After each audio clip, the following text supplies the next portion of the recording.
දෙවිනුවර මහපාරේ බල්ලෝ වගේ මරලා දාපු කොල්ලෝ දෙන්න ගැන ගොඩක් දෙනෙක් ගොඩක් දේවල් කියනවා. නරක වැඩ කරන නරක යාළුවෝ ආශ්‍රය කරන්න ගියාම කිසිම වරදක් නැති අහිංසක කොල්ලන්ට පවා නිරපරාධයෙන් මැරුම් කන්න සිද්ධ වෙනවා කියලා. ඇත්ත. කොල්ලෝ යාළුවෝ ආශ්‍රය කරන්න ගියාම හිතන්නේ එක දෙයයි. ඒ තමයි ඌ හොඳ එකෙක් කියලා හදවතට දැනෙනව නම් අනිවාර්යෙන්ම ආශ්‍රය කරනවා. යොබේසුත් පසිදුත් ඒ වගේම තමයි.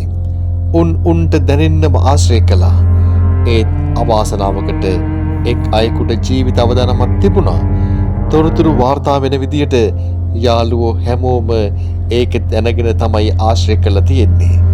ඒ කොල්ලන්ගේ හැටි කොල්ලෝ ස්වභාවයෙන්ම අවදානම් ගන්න කැමති. සෙල්ලක්කාර තරුණයෝ ජීවිතේට වගකීම් ගන්නා කැමති. ඔවුන් කවදාවත් රැකියාවකට කොටු වෙන්න කැමති නෑ. අම්මා තාත්තට සල්ලි නැත්නම් ලෙහෙසියම සල්ලි හොයන්න පුළුවන් පැතිවලට ඔවුන් යොමු වෙනවා. මේක හරිම අවාසනාවන්ත දෙයක්.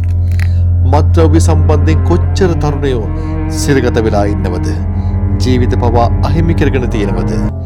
ලක්ෂ 2-3ට පවා මිනිස්සු ඝාතනය කරන්න කොන්ත්‍රාත් අරගෙන ජීවිත කාලෙම සිරපත් කරන තරුණයෝ කොච්චර ඉන්නවද? මේට වගකිව යුත්තේ කවුද? තීරණය ඔබේ අතේ. ඉතින් මේ වගේ තොරතුරු අරගෙන එන අපේ channel එකත් subscribe කරලා අපිත් එක්ක නැදී ඉන්න කියලා බොහොම ආදරෙන් මතක් කරනවා. ඒ වගේම like කරන්න, comment කරන්න, share කරන්නත් අමතක කරන්න එපා.